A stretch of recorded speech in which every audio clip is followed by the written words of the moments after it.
আলাইকুম। রেহানাস ফ্যামিলি চ্যানেলে আপনাদের সবাইকে আরও একবার স্বাগত জানাচ্ছি। আশা করি আল্লাহর রহমতে আপনারা সবাই অনেক ভালো আছেন। আমরা আলহামদুলিল্লাহ অনেক ভালো আছি। চলে আসলাম আরও একটি নতুন ভিডিও নিয়ে। আশা করি পুরো ভিডিওটা জুড়ে আপনারা সবাই আমার সাথেই থাকবেন।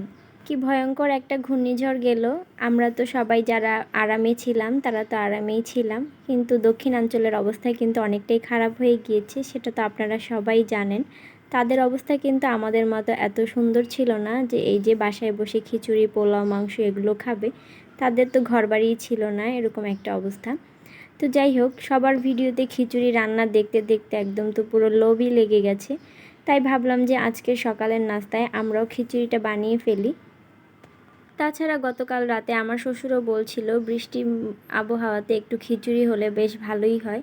তো এর জন্যই আসলে আজকে সকালবেলা ভাবলাম যে ভুনা খিচুড়ি করে ফেলি। তো এর আগের দিন একবার আমি একটা ভিডিওতে বলেছিলাম যে গোপন টিপস ফলো করে খিচুড়ি রান্না করেছিলাম।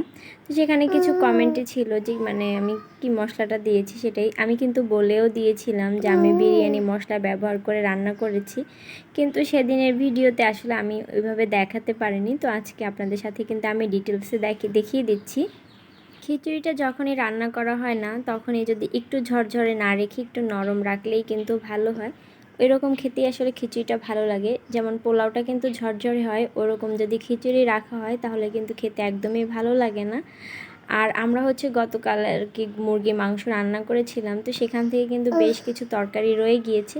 তো ভাবলাম আজকে আর কি সকালবেলা খিচুড়িটা রান্না করে নেব, আর তরকারি যেহেতু আছে তাহলে সেটা দিয়ে আমরা কিন্তু সবাই খেয়ে নিতে পারবো।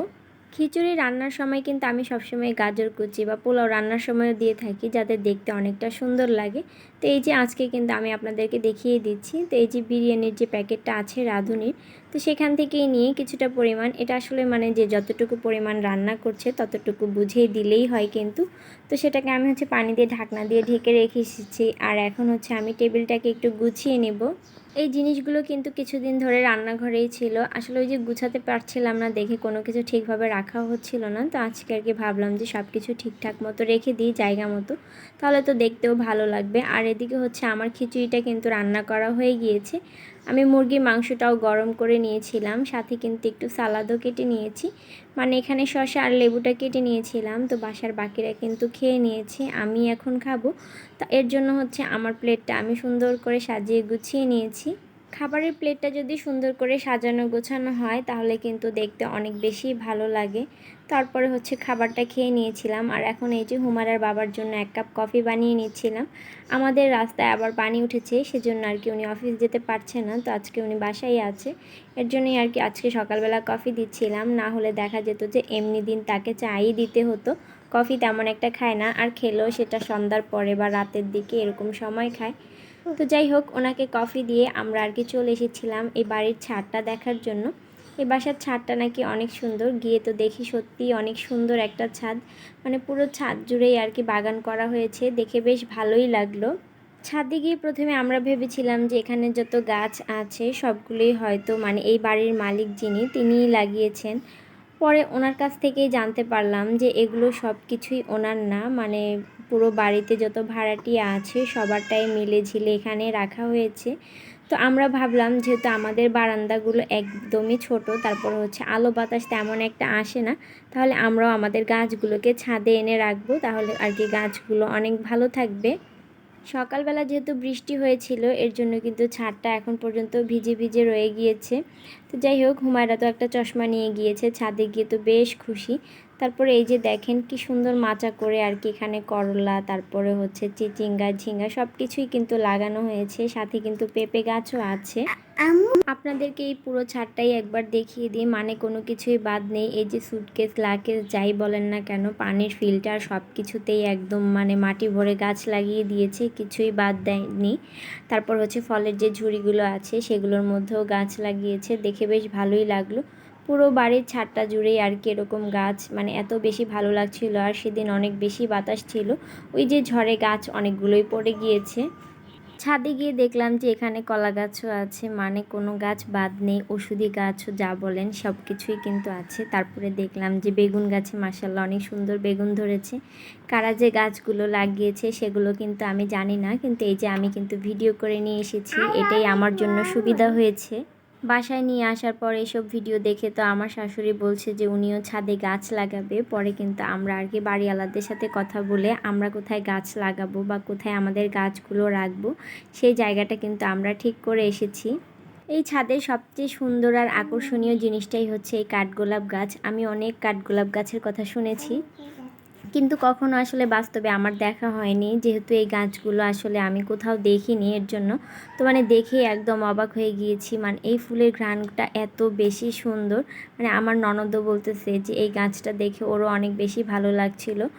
মানে আমি আসলে সত্যি বলতে আগে কখনোই কাঠগোলাপ দেখিনি। তো বেশ কিছুক্ষণ আমরা ছাদে ছিলাম, তারপরে তো নিচে চলে এসেছি। এখানে এই যে মাছটা ভিজিয়ে রেখে গিয়েছিলাম, এসে দেখি যে মাছটা একদম মানে ছেড়ে গিয়েছে।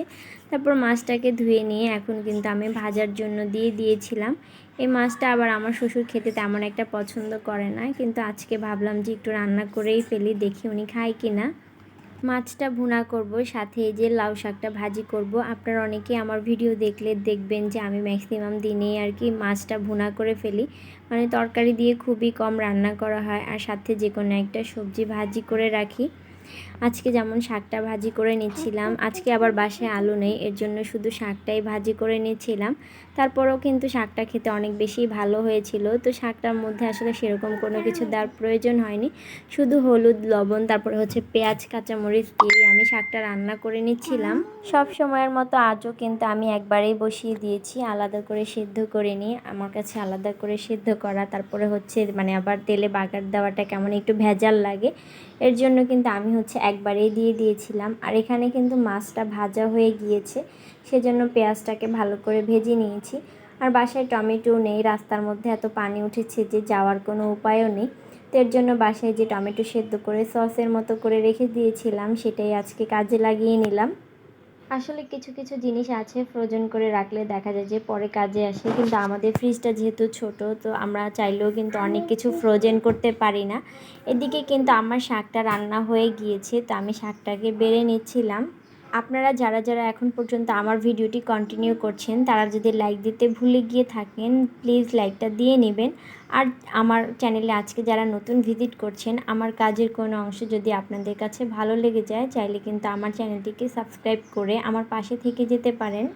মাছটা চুলার মধ্যে দিয়ে এখন এটা আস্তে আস্তে হতে থাক। এদিকে যা যা রান্নার সময় মানে নোংরা হয়েছে তো সব কিছুকে আমি ধুয়ে নিচ্ছিলাম, তারপরে আর কি সব কিছু জায়গা মতো রেখে দিব। এই রান্নার পর যে কতগুলো কাপড় চোপড় ধুয়েছিলাম, তারপরে হচ্ছে গিয়ে আরও যে কত কাজ করেছিলাম সব কিছু তো আর ভিডিও আকারে নিতে পারি না। আসলে রান্নাঘরের শ্যুটটাই নিতে কেমন যেন একটু সহজ মনে হয়।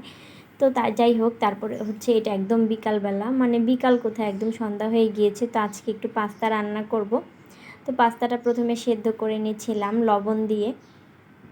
এদিকে আমার ননদ কিন্তু সবগুলো সবজি কেটে নিয়েছে, ও হচ্ছে আলু দিয়েছে, তারপরে মটরশুঁটি টমেটো, তারপরে এখানে কিন্তু বরবটিও দিয়েছে, তারপরে ডিম নিয়েছে, পেঁয়াজ, তারপরে কাঁচামরিচ, মশলা তো নিবেই। তো সব কিছু নিয়ে এখন কিন্তু ওই রান্না করছে আর আমি ভিডিওটা করে নিচ্ছিলাম।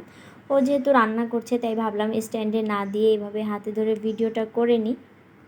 সাথে কিন্তু একটা ডিমও ভেঙে দিয়েছে। আপনারা তো সবাই নুডলস বা পাস্তা যাই রান্না করেন না কেন সাথে কিন্তু একটা ডিম দিয়েই থাকেন, এর জন্য আমরাও দিয়ে নিলাম। এইগুলো ভালো করে ভাজা হয়ে গেলে কিন্তু সবজিটাও এখন দিয়ে দিচ্ছে, কারণ সবজিটাও তো ভালো করে সিদ্ধ হওয়া লাগবে। তো এর জন্যই আসলে ভালো করে একদম ভেজে একটু হালকা পানি দিয়ে রেখে দেবে যাতে সবজিটা ভালো করে সিদ্ধ হয়ে যায়। এদিকে সেদ্ধ করা পাস্তাগুলোই নিয়ে হুমায়রা খাওয়া শুরু করে দিয়েছে, যেহেতু ও জানে যে ও রান্না করলে খেতে পারবে না, এর জন্যই। আর আজকের পাস্তাটা কিন্তু অনেক ঝাল ঝাল হয়েছিল। পাস্তা বা নুডলস এগুলো যদি অনেক ঝাল ঝাল হয় তাহলে কিন্তু খেতে বেশ ভালোই লাগে।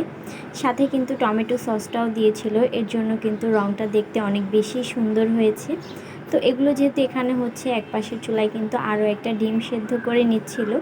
ডিম সেদ্ধ দিয়ে কিন্তু এভাবে খেতে অনেক বেশি ভালো লাগে, যেহেতু একটা ডিম সেদ্ধ করেছি সবাই মিলে ভাগাভাগি করে খেয়ে নিয়েছি। আজকের ভিডিওটি এখানেই শেষ করছি, আশা করি আপনারা সবাই সুস্থ থাকবেন এই দোয়াই করি। আর আজকে এখান থেকেই বিদায় নিচ্ছি, আল্লাহ হাফেজ।